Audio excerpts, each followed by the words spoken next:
Hi, Soulful Mama. Inner child healing can feel awkward and scary at first because it's not something we're typically familiar with.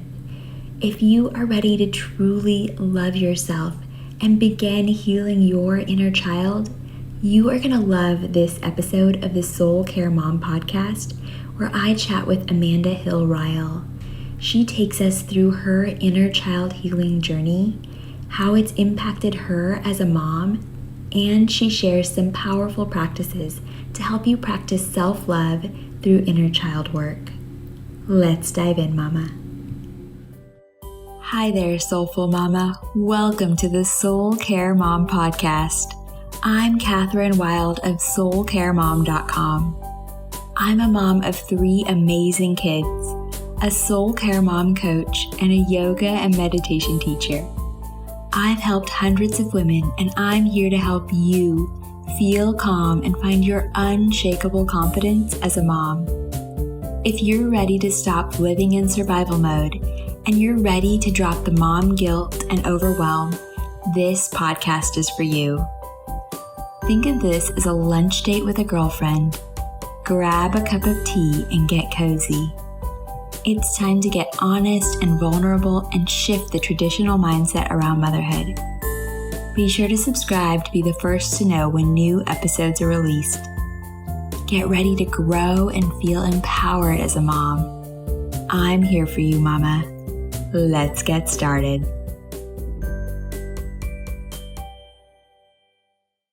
Hi, Amanda. I am so excited to talk with you today. Thank you for joining me. Thank you so much, Catherine. It's an honor to be on your show. My name is Amanda Hill Ryall. I'm a mother. I'm a teacher. I'm an Elsa. So I work with emotional children to help them discuss their emotions, acknowledge them. And I'm an author, and I've just become a podcaster too. That's amazing.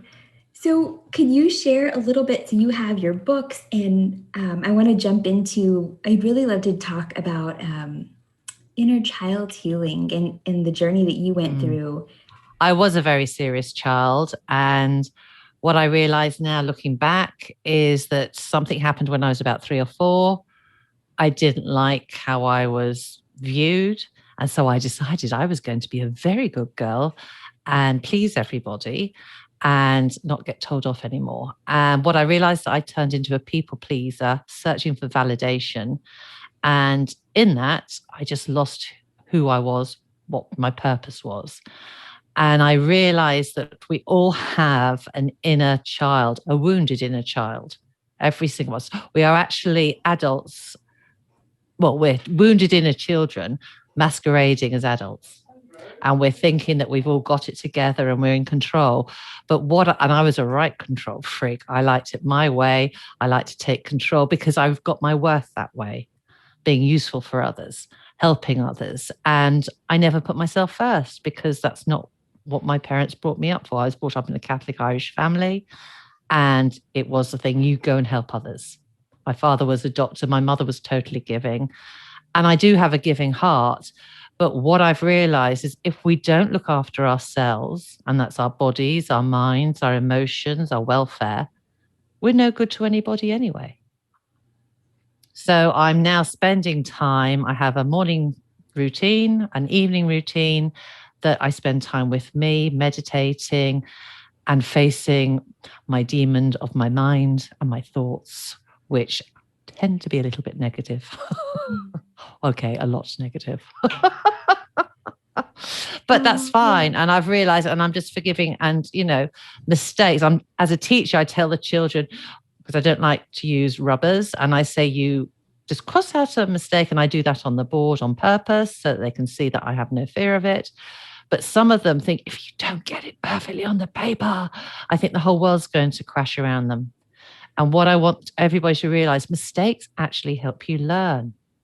It might not be successful, but it depends on how you look at it. Do you say, oh my goodness gracious me, I shouldn't have done that, and, berate yourself? Or do you go, oh, that's interesting, look what I did there, and have another go? Absolutely. That's how we get better, right? That's how, Yes, yeah. That's how inventors create things. They make so many mistakes. exactly. The guy that created penicillin, he made it totally by accident. And look how successful that has been. Yeah, it's amazing what we can create when we allow ourselves that freedom to fail. Yes. Yeah. And so I love that you talked about your morning and evening routines. I think self-care is so important, especially for us as moms, to nourish ourselves. Yes, because we got stories, a good mum should, ... And, you know, I actually wanted to be, my dream as a child was, it's always been about family. And I wanted it to be, you might not know these programs, Walton's and Little House on the Prairie, where it was all loving and giving. You didn't have to have, you know, rich things, holidays, but you had love. And that was my dream. And although I only had one child, I didn't get married till I was 40. And I'm very grateful to have him. What I realized is family, to have a family, you need to be at home with yourself first and accept yourself, warts and all, good days, bad days, because actually we're all just human beings before we're mums. And we don't very rarely, especially in today's day and age, just sit quietly by ourselves and listen to what our body and our minds are telling us. Because my husband will tell you, I used to have a TV on in one room, the radio on the other room. I was busy, doing. And then I would burn out from overwhelm. And that's just not the way I wanted to live. So I stopped and thought, right, what do I need to do? And the first time I did do meditation, I only lasted 5 minutes. I thought it was the longest, loudest silence of my life. 5 minutes is pretty good. Yeah. The first guy, I do it much longer now. And it's just comes so naturally. But with the fast pace of life and, you know, mums juggling kids, household duties, jobs, shopping, there's just doesn't seem to be enough time. And time was an issue with me because there's not enough time in the day. And I realized that was just my mind telling me that. There's always time for everything that's important to you. You've just got to prioritize yourself. Absolutely. Yeah.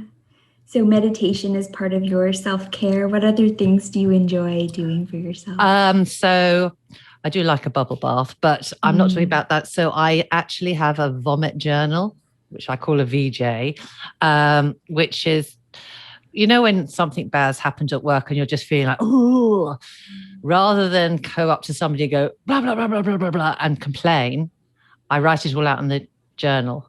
And what I'm noticing, you catch that way what your attachment to an emotion, mine used to be guilt and shame. Now it's moved a bit to frustration. And you can welcome it in and let it go. And that way, it's not going on in my head. And then when I'm meeting you, I'm not just being a complainer or a drainer, as I call it. I'm being me. And with my energy and my joy, that's how I want to show up. So that's really important to me. Another thing is scanning my environment so that I have a planner and I literally plan my meditation, exercise, tasks, jobs to do. And then I don't have to think about it. You know, so if I know I'm exercising next morning, I'll get the clothes out the night before. So because you know what it's like in the morning, and you don't hit snooze button. I don't do that anymore. And your days will say, oh no, just another 5 minutes. But I say, no, come on, we're doing this. And I'm catching the mood I'm in, because if you wake up in a bad mood and you let your mind take over, your whole day goes out of kilter. Right. And what I found, if I don't do my meditation, because that really calms me down, it just makes me feel so connected with myself. If I don't do that, my day is a nightmare, because I realize I'm leading from my mind and not from my essence and soul. That's beautiful. Yeah. And so you talked a little bit about emotions, and you write children's books. I have one of them here. It's the Mood Munchers. Yeah. And that's something that I think is so important, is to start at a young age, is to become aware of what we're feeling and not press those down and see what messages they have for us, right? Absolutely. Yeah. But it's not just, because I know I worked with early years, so that's 3 to 5 year olds, and I work all throughout the school now. But when I used to ask children, well, how are you feeling? It was either happy or sad. They had no other words. So I used to say, oh, actually, I'm not sad. I'm disappointed, which is like sad. And I'd start using more in vocabulary. But they were so, there's this way or that way. There's nothing in the middle. And they knew that, teachers sometimes got cross. But I wanted them to have the language to be able to describe how they were feeling. Because if you don't have the language, you're stuck. But not only that, for adults, because these books are for families as well, I have gone into the emotions of shame, guilt, despair. Anxiety is one in my new book. And these are emotions that we all feel, but we don't like to admit to them because they're seen as, I don't like to use the word, but, bad, if you're saying right or wrong, good or bad. And actually, they're not. They're just an emotion. And emotions actually aren't us. I thought I was my emotions. So I'm happy. No, I'm feeling happy. Yes. Or I'm feeling angry. And what I've learned is that knowing that my thoughts aren't myself and my emotions aren't myself, I can choose to be me, accept the emotions, let them do their job. They're like house guests. They come in the front door, they do their job, if you let them, because a lot of people don't, and then they can leave. But if you don't let them, because you go, oh, I shouldn't be feeling like that, you repress them. And what I've worked out with my body, with my aches and pains at my age, I have a lot of repressed emotions, mainly to do with guilt, sadness, disappointment, and anger. And now I'm sitting there and I'm letting, without the fear of, oh my goodness, I'm going to disappear if I let this go out, or somebody's going to think badly of me. Yes. No, I choose me. And that's part of loving yourself and healing that inner child. It is.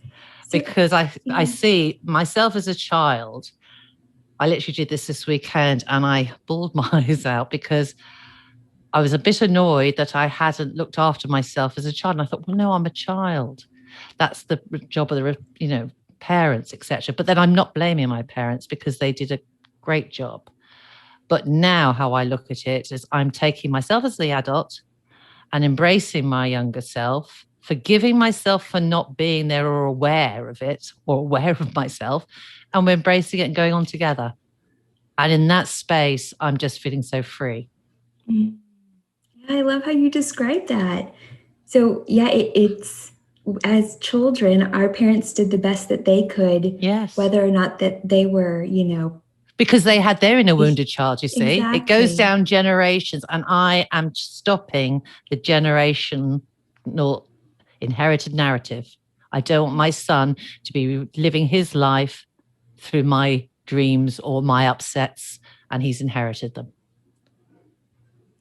Yeah, right, exactly. So as adults, it's our job now to heal that inner child and protect it and care for it.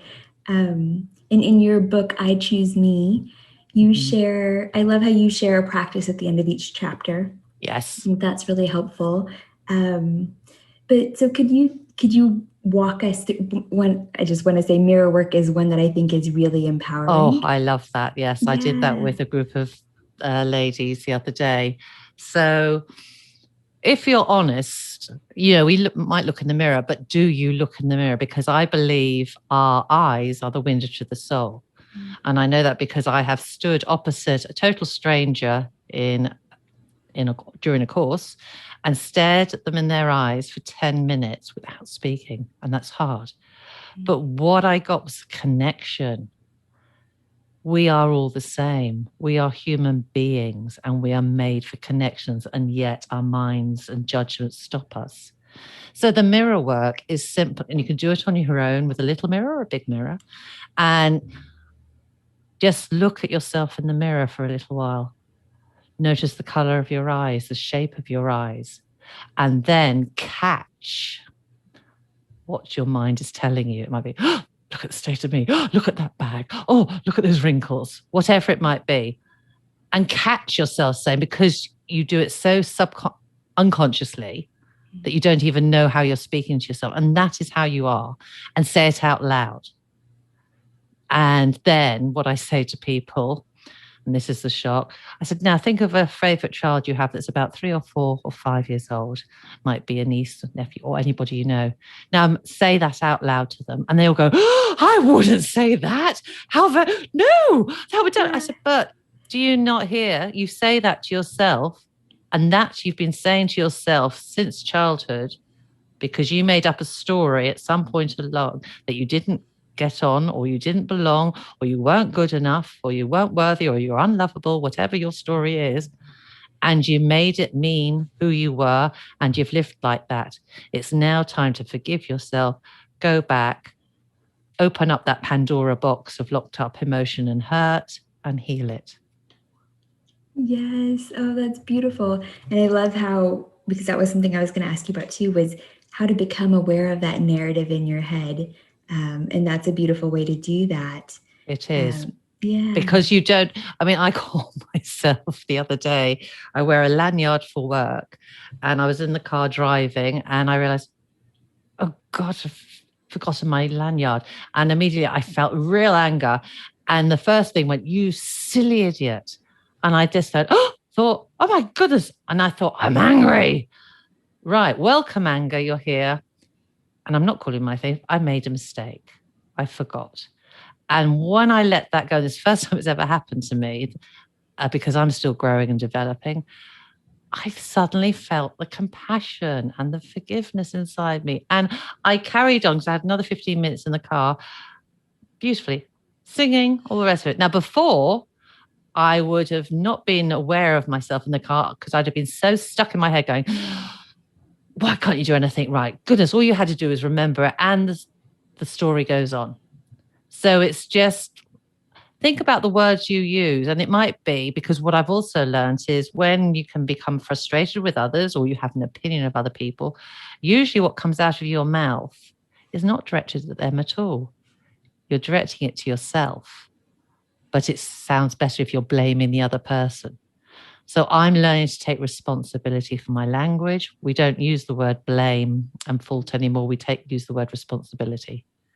And it really changes me as a mom and how my son shows up, because when he was little and I was very much into the guilt and the drama, I just asked him to get the milk out of the fridge and he couldn't find it. He went, it's not my fault. I can't find the milk. And I said, I just asked you to find the milk. And my husband said, well, you know where he's got that from. I said, no. He said, Amanda, for the first 5-6 years of his life, you were just blaming yourself always.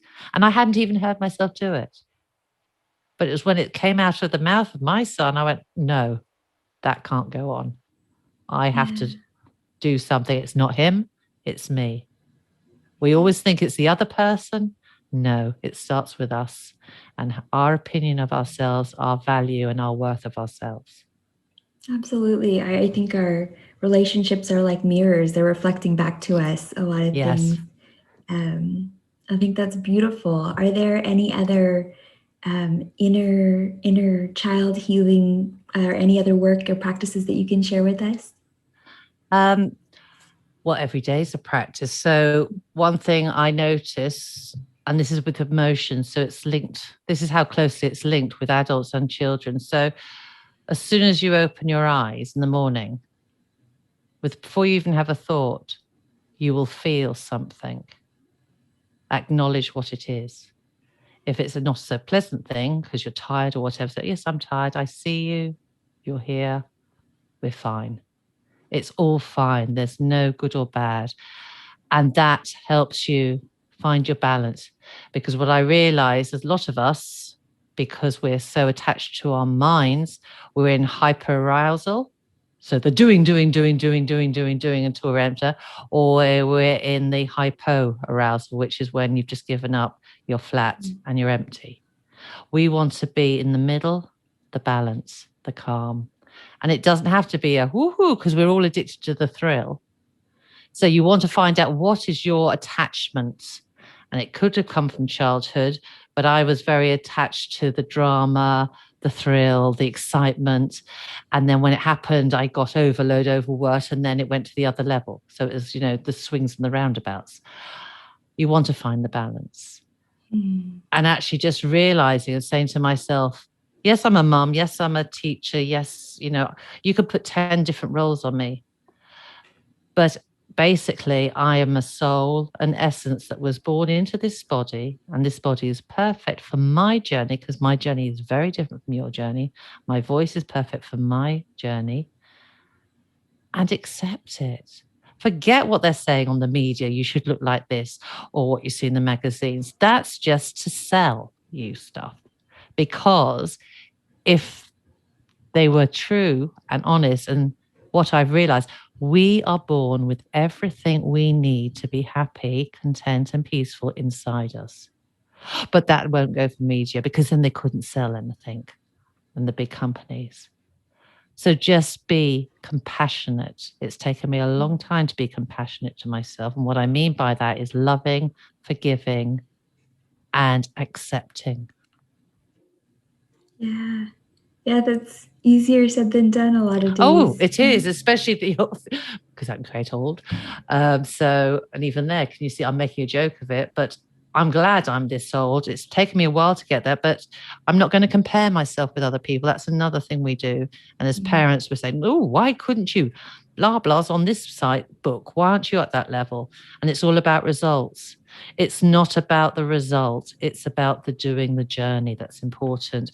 So we've really got to change our society's way of thinking on its head. Children are perfect. You see them on the beach. They're with the sandcastle. They're just going for it. They don't mind if it falls down. They go, oh, why did that happen? Oh, we'll have a go. See what happens if I pour water on it. They're just curious explorers. There is no right or wrong. Nobody's yet told them, you shouldn't do that. It's this language, should, could, must, demands and expectations. I was attached to both. But in letting those go, I have literally lifted a weight off my shoulders.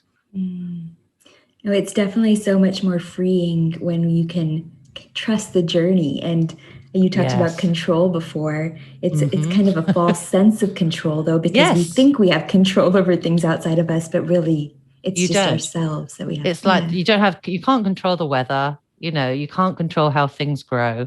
And yet we think we can control our lives.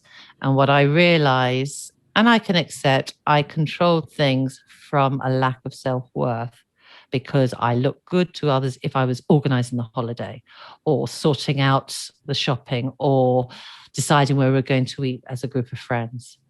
Oh, I'll sort it out. I'll arrange it. I'll whatever. But that was just me wanting validation. Them going, oh, thanks so much. Oh, that's so kind of you. Oh, you're so organized, Amanda. And that is a positive thing to be organized. But that's all I was. Underneath that facade, there was a shy, scared little girl who was terrified of getting told off. I believed I wasn't good enough to be fitted anywhere. And it was just a story I developed when teachers and parents told me off, or because I couldn't read till I was aged 8. And I'm a teacher now, and I say it to the children quite openly. They say, what do you mean you couldn't read till you were 8? I'm 6 and I can read. I said, I know.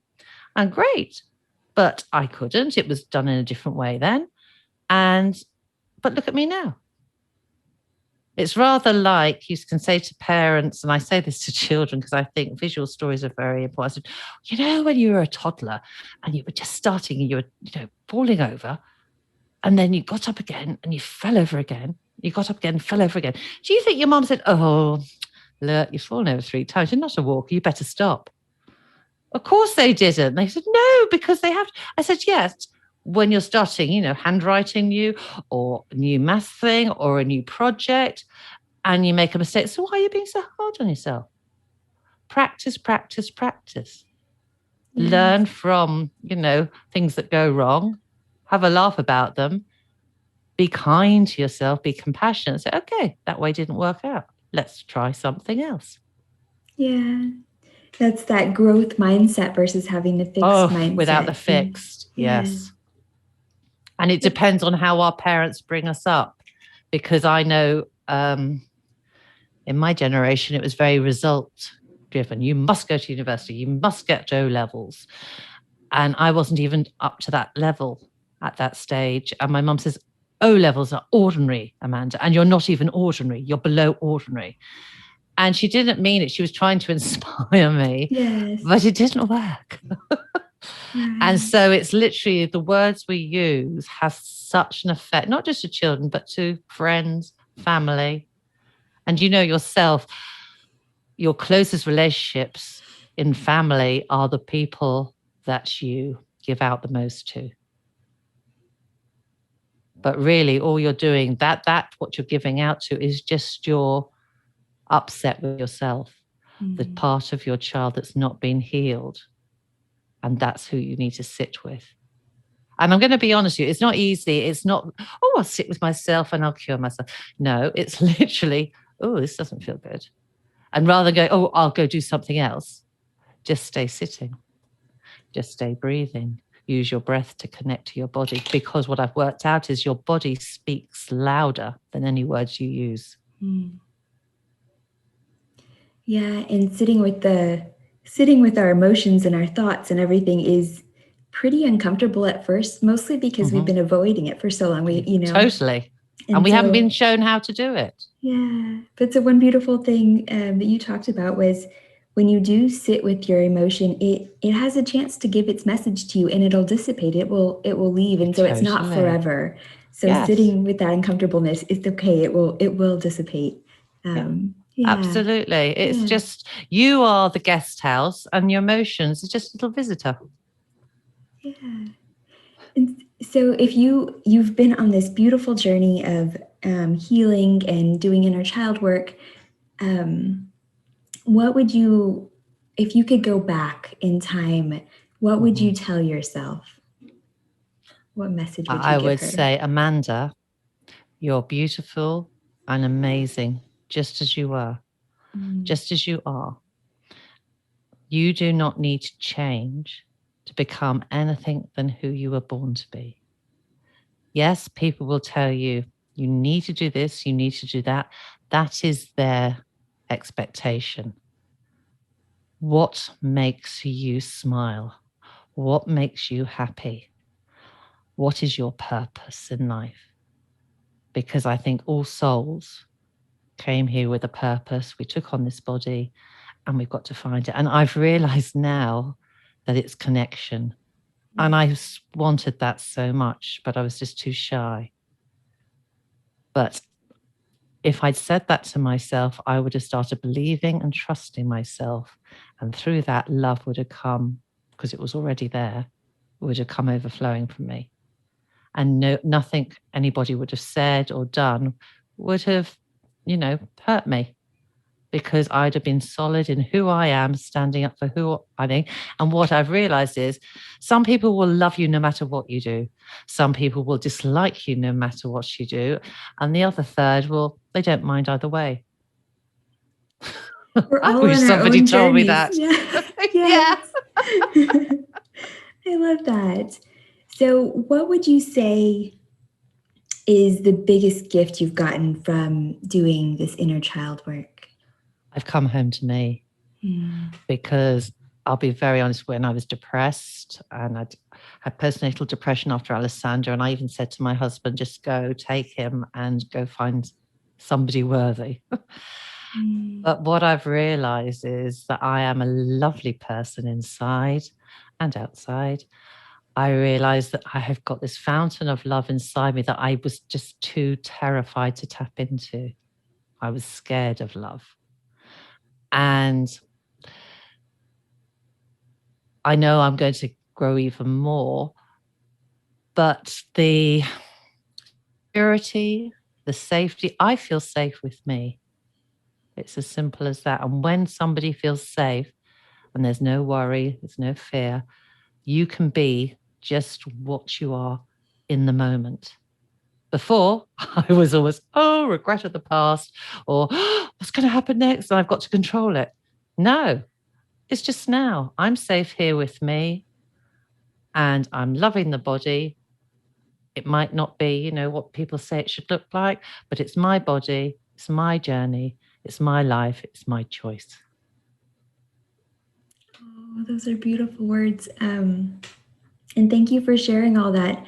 I think hearing other people's stories in this way helps so much, because I think a lot of times we feel alone in our journey and we feel like maybe we're the only ones, thinking that way or feeling that way, because Yeah. I did feel so empty. I had a big hole.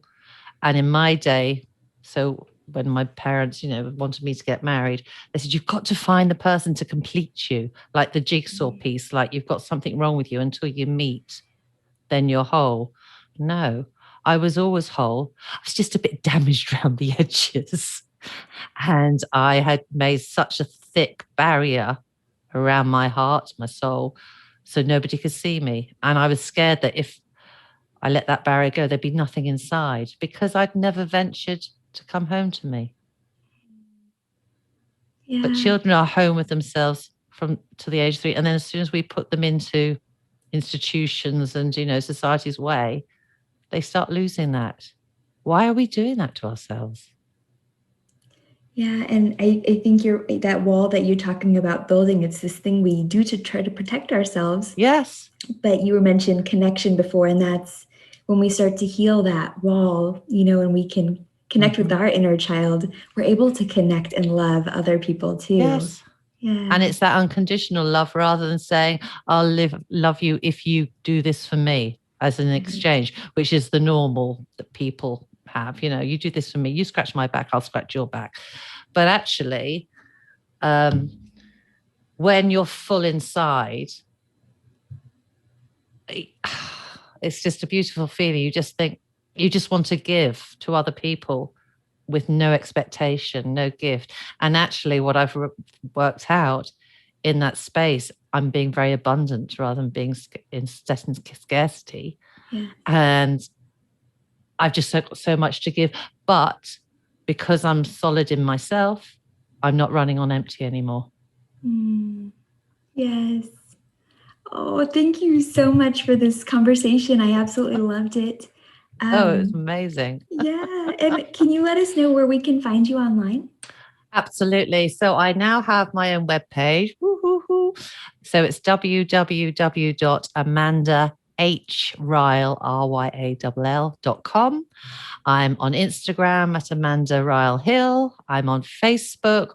I've got a public group on You Choose You Now, but I'm also on Amanda Hill Ryall. And I've launched a YouTube channel for my podcast. And my books are available on Amazon. Oh, awesome. And I will include those in the show notes so everybody can find you. Amazing.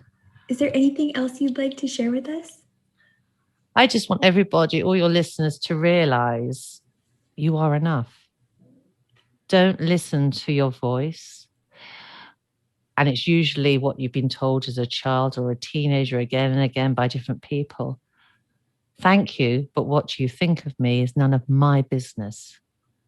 Because what people are saying is usually a reflection of how they feel about themselves. Sit with yourself, love yourself, be yourself, and come back home. Oh, thank you. Thank you so much, Amanda.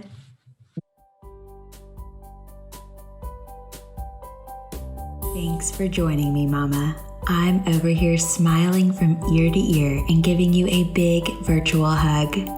I love spending this time with you. You are amazing for showing up and carving out this space to nourish your soul. If you are loving the Soul Care Mom podcast, be sure to subscribe and leave a review.